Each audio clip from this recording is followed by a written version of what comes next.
Passive aggression is the preferred weapon of the psychologically insecure. It is an insidious, indirect form of hostility chosen by individuals who crave control, status, or emotional leverage, but completely lack the courage to face you in open, honest dialogue. Instead of stating their grievances directly, they hide behind backhanded compliments, deliberate forgetfulness, sarcastic eye rolls, quiet sabotage, and heavy, expectant silences. They aim to provoke an emotional reaction from you while maintaining total plausible deniability. The primary trap of passive-aggressive behavior is that it is explicitly designed to make you lose your composure. The moment you snap, raise your voice, or launch an aggressive counterattack, the passive-aggressive attacker instantly wins the psychological high ground. They quickly retreat into the role of the bewildered victim, wide-eyed and innocent, turning to the room and saying, "I was just joking. Why are you getting so defensive?" Suddenly, you look irrational, volatile, and unhinged, while their covert hostility remains completely invisible to everyone else. Banned, high-status individuals do not fall into this calculated trap. They understand that passive-aggressive attacks are not a display of power.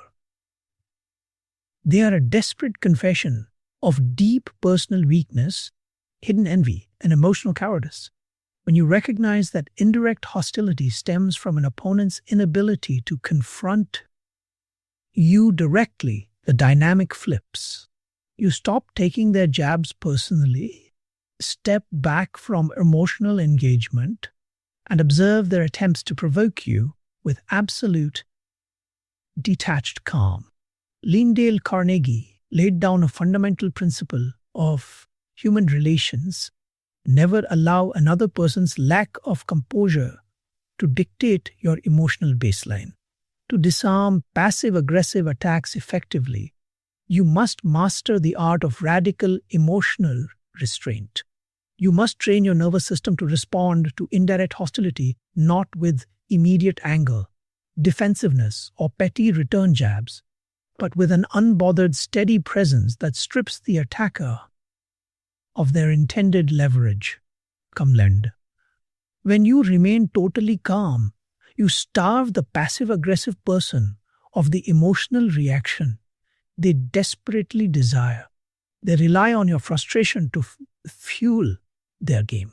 When their subtle jabs bounce off your unyielding composure without leaving a mark, their covert strategy collapses entirely. They are forced either to abandon their indirect games or expose their true motives in plain sight. In the sections ahead, we will break down the exact psychological tactics, conversational frameworks, and boundary-setting strategies that allow you to strip away plausible deniability, force clarity into every interaction, and neutralize passive-aggressive behavior without ever losing your cool. Passive-aggressive attacks rely on provoking an emotional reaction. Maintaining unbothered calm completely neutralizes their leverage. The single most effective tactical weapon against passive aggression is stripping away plausible deniability. Passive-aggressive attacks only work when they remain ambiguous, veiled in sarcasm, or hidden under the guise of casual jokes. The moment you drag their indirect hostility into the harsh light of literal, direct clarification, their entire psychological shield disintegrates. You force the covert attacker to make a critical choice: either double down and expose their direct hostility to the entire room, or back off and abandon the attack completely. Dale Carnegie emphasized that human conflict often escalates because of hidden assumptions and unexpressed grievances. When dealing with covert attacks, you do not retaliate with sarcasm or return insults. You respond with a state of curious, literal interrogation. Languages. When someone hits you with a backhanded comment, a snide remark, or subtle sarcasm, pretend to take their statement at total face value. with absolute emotional neutrality. Look at them calmly, tilt your head slightly, and ask them to explain their statement explicitly. One, consider how this plays out in a high-stakes group setting or meeting. Passive-aggressive attacker must be nice to leave right on time, while the rest of us actually care about meeting the deadline. When you calm, direct, zero anger, what specifically do you mean by that statement? You could notice what just happened. You didn't get defensive. You didn't explain why you're leaving, nor did you attack their work ethic. You simply dropped a high-gravity conversational anchor that demands clarity. Bamdi if they try to wiggle out of it with a weak escape hatch.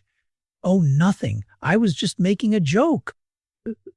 Do not let them off the hook with a nervous laugh.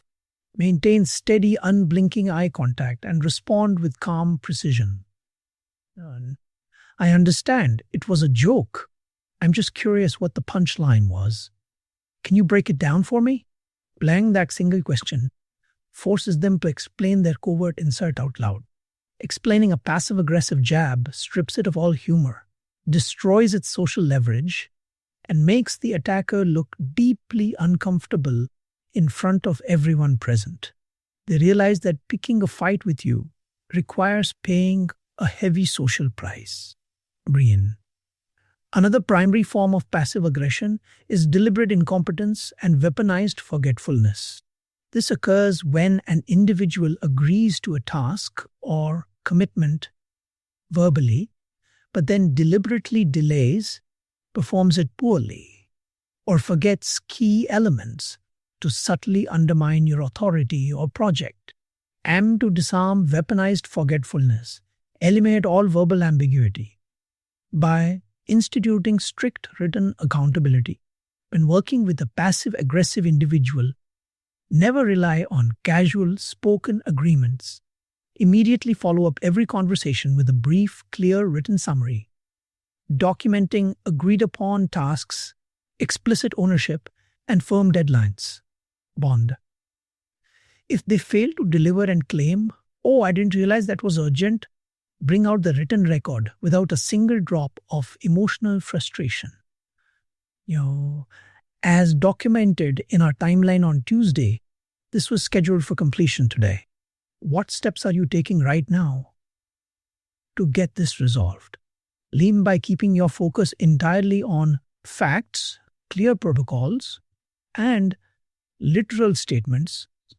You create an environment where covert hostility cannot survive. You remain completely professional, while their passive-aggressive games are rendered useless. In the next section, we will explore how to handle heavy tactical silence, eye-rolling, and covert micro-sabotage with unshakable emotional detachment.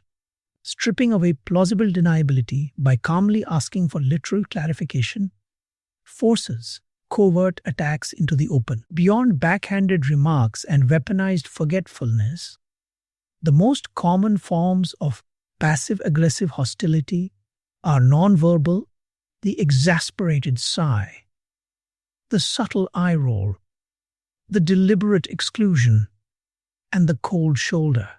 These behaviors are designed to signal disapproval and provoke self-doubt without leaving any concrete evidence of an attack. If you address an eye roll directly with annoyance, "Why are you rolling your eyes at me?" the instigator will simply deny it. "I didn't roll my eyes. What are you talking about?" Once again, you are left looking defensive while they maintain complete cover. Handling nonverbal hostility requires high-level emotional detachment.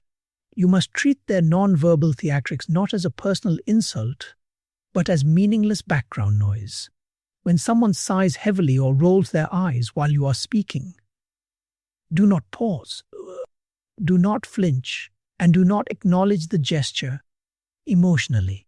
Continue speaking with steady pacing, anchored body posture, and a calm, authoritative vocal tone. By completely ignoring their nonverbal drama, you communicate an undeniable truth to the room. Their opinion has zero impact on your baseline, and their attempt to derail you has failed. Dale Carnegie observed that a person's dignity is preserved when they master self-control in the face of petty provocations. When dealing with passive-aggressive exclusion or quiet hostility in group settings, apply the principle of unbothered inclusion. If a passive-aggressive colleague tries to ignore your presence or bypass you in conversation, address them directly with polite, professional warmth. Lemlian. By treating them with calm courtesy, despite their cold demeanor, you highlight the stark contrast between your emotional maturity and their petty behavior. The rest of the room will immediately recognize who is operating with high status and who is wallowing in hidden resentment. When non-verbal passive aggression escalates into covert micro-sabotage, such as deliberately leaving you off crucial email chains, withholding essential information, or making subtle derogatory remarks behind your back, you must transition from passive observation to documented boundaries. Do not engage in secret backbiting or gossiping to mutual colleagues. Instead, schedule a private, one-on-one conversation. Keep the meeting short, structured, and entirely focused on observable behaviors rather than assumed motives. I noticed that I wasn't included on the project update sent out yesterday, which delayed our timeline. Moving forward, I need to ensure all project leads are copied on these emails so we stay on track. Can I count on you to include me on the next update? Man, notice the structure of this conversation. State the concrete fact. You were left off the email. No speculation about why. State the impact. It delayed the timeline. Mindy, state the clear expectation.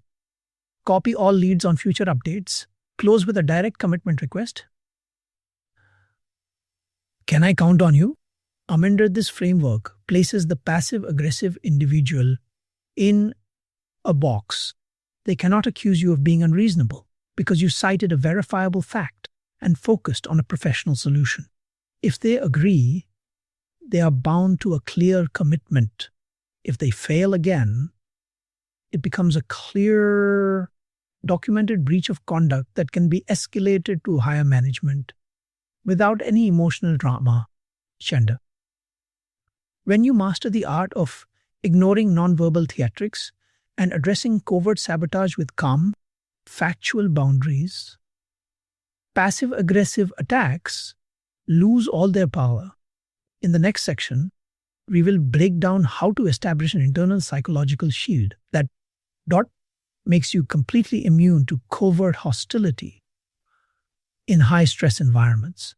Ignoring nonverbal theatrics while addressing covert sabotage with cold factual boundaries strips passive aggression of its power, while tactical responses and factual clarification are powerful external tools. Your ultimate defense against passive-aggressive attacks is an unshakable internal psychological shield. Passive aggression only inflicts psychological damage when you allow the attacker's covert hostility to penetrate your self-worth, trigger your insecurities, or dictate your internal state. If your peace of mind depends on everyone around you, acting with honesty and maturity, you remain perpetually vulnerable to low-status provokers. True psychological dominance begins when you sever the link between another person's bad behavior and your emotional baseline. Dale Carnegie emphasized that peace of mind is not something granted to you by others. It is an internal fortress you construct through deliberate mental discipline. When someone launches a passive-aggressive jab, their goal is to force you into their emotional storm. They want you angry, anxious, or defensive because your dysregulation validates their sense of control. Building an internal shield means recognizing that their passive aggression has absolutely nothing to do with your value as a person. It is a direct reflection of their own internal pain, hidden envy, and emotional inadequacy. Attempt to forge an ironclad internal shield. Practice psychological reframing the next time a colleague, family member, or acquaintance hits you with a snide remark or passive aggressive silence. Mentally step outside the interaction. Instead of interpreting their behavior as an attack that demands defense, view it as a diagnostic readout of their mental state. Ask yourself quietly, what deep insecurity or unexpressed fear is compelling this person to act out covertly right now? And when you shift your perspective from feeling attacked to observing their psychological distress, your emotional response instantly changes. Anger and defensiveness dissolve, replaced by cool, analytical detachment, or even quiet pity. You stop seeing a dangerous adversary and start seeing someone who lacks the basic emotional tools to communicate like an adult. Another foundational pillar of your internal shield is establishing a strong internal locus of control. People who operate with an external locus of control rely on external validation, approval, and praise to feel secure. When a passive-aggressive person withholds approval or drops subtle criticisms, the externally validated person panics and scrambles to fix the dynamic. And conversely, when you ground your self-worth in internal principles, personal competence, and clear self-awareness, external hostility loses all its power. You no longer seek approval from people who are incapable of giving it genuinely. If someone chooses to act cold, give you the silent treatment, or roll their eyes, you simply allow them to sit in their discomfort without trying to fix it or win them over. Challenge. When you combine an internal locus of control with psychological framing, you achieve total emotional sovereignty. Passive-aggressive attacks bounce off your shield without leaving a scratch, leaving the instigator trapped in the very drama they tried to create for you. In our final section, we will bring these principles together into an untouchable lifetime strategy for navigating toxic environments with complete poise, absolute boundaries, and lasting peace of mind. Emotional sovereignty means viewing covert hostility as a reflection of the attacker's internal pain, rendering their jabs completely powerless. Mastering the response to passive-aggressive attacks is not merely about surviving uncomfortable conversations. It is about permanently raising the standard of how people treat you.